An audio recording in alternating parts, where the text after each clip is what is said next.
Il n'est jamais évident de vendre la maison de ses parents après leur décès. On y est attaché très fortement, émotionnellement, et quand on vend la maison, on vend également beaucoup de souvenirs. C'est à ce choix qu'a dû se résoudre Laurence lors de la mise en vente de sa maison. C'était il y a quelques années, bien avant les années Covid, et j'ai eu le plaisir de la rencontrer et de l'aider dans la vente de ce bien. Aujourd'hui, Laurence me fait le plaisir et l'honneur de partager avec vous son témoignage. Donc Laurence, c'est à toi.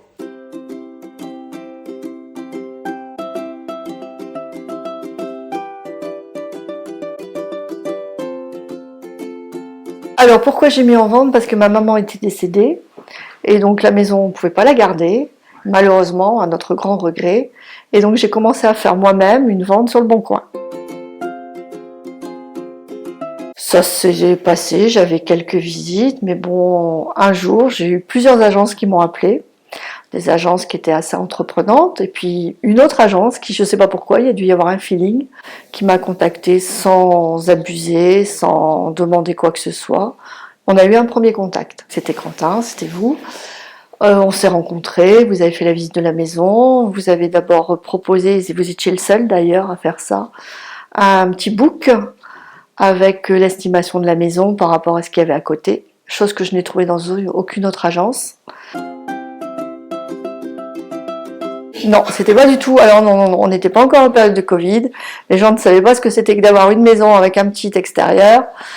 Là, c'était quand même une maison sur Malo qui, c'est vrai, n'avait pas de jardin, mais avait une petite cour. Elle avait une grande entrée. Enfin, il fallait trouver la personne qui allait trouver son bonheur dedans. Je sentais qu'il y avait quelque chose quand même. Je me sentais en confiance. Et donc, on est parti pour un contrat d'exclusivité. C'est vrai que c'était pas la bonne époque parce que c'était quand même en période hivernale. Donc ça a mis du temps à se débloquer.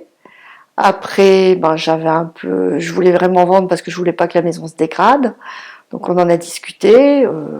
On a dit je vais tenter de la mettre aussi dans une autre agence. On a arrêté le contrat d'exclusivité, mais vous aviez toujours la main dessus. L'autre agence, ça s'est mal passé. Donc on a continué. J'ai remis sur le Bon Coin.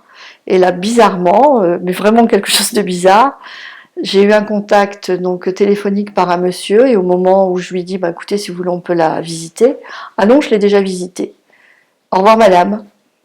Ok, j'ai dit s'il l'a déjà visité, il n'y a pas 36 solutions. J'appelle Quentin, j'avais relevé le numéro de téléphone, Quentin a fait ses recherches. Consciencieusement, il a appelé ce monsieur qui a reconnu m'avoir appelé et la vente de la maison s'est faite. Et ça s'est très bien passé avec Quentin parce que il était très disponible. Il n'a jamais voulu, décider pour nous. Il nous a toujours laissé faire en disant, il était de bons conseils. Là, je peux même dire de très bons conseils. Il donnait ses arguments, même si nous, des fois, on n'était pas toujours d'accord. Les visites, ça s'est toujours très bien passé. Parce que, je précisais aussi qu'avant, au décès de maman, je l'avais mise d'abord chez le notaire. C'est le notaire qui avait voulu faire la vente. Et là, 2 fois je suis arrivée, je me demandais s'il y avait quelqu'un qui visitait ou si les gens étaient lâchés dans la maison. Tandis que là, non. Je suis arrivée 2 fois, je crois.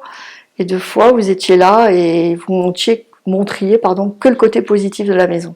Jamais vous n'avez montré le côté négatif.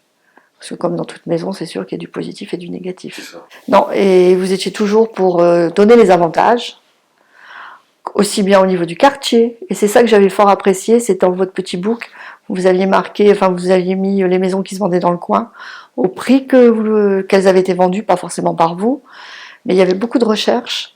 Donc c'était pas un prix qui était donné à la légère, c'était vraiment une estimation qui était faite sur du fondé, quelque chose de fondé.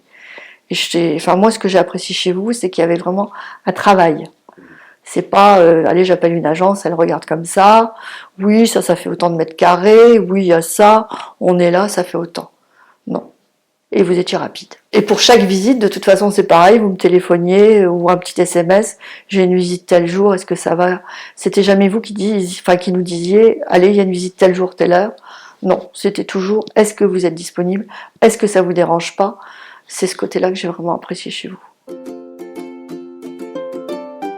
Alors vous étiez à la signature, vous étiez chez le notaire. Ça aussi c'est pas mal parce qu'une fois que, je veux pas dire, mais l'agence met l'argent dans les poches et après bye bye au revoir. Non, il y a quand même eu, on a regardé des contacts de toute façon, Mhm. et puis vous étiez là, quoi. Vous nous avez accompagnés chez le notaire, on a rencontré les nouveaux propriétaires, il n'y avait aucun souci, non, non. Non, non, vous avez été là de A à Z, avant, après. Et moi, je peux dire que si je dois conseiller quelqu'un, allez voir Quentin. Là, il n'y a pas de problème. Les yeux fermés, vous pouvez aller le voir, vous lui expliquer ce que vous recherchez.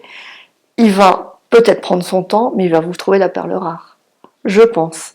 Et ben, c'est gentil. Bah de Merci rien, beaucoup. mais c'est normal. Merci. C'est normal parce que franchement, moi j'ai vraiment apprécié le contact que j'ai eu avec vous et pas ce que j'ai eu avec d'autres. Je vous l'avais toujours dit de toute façon, avec d'autres agences. Et donc là, bah, allez voir Quentin, il n'y a pas de problème.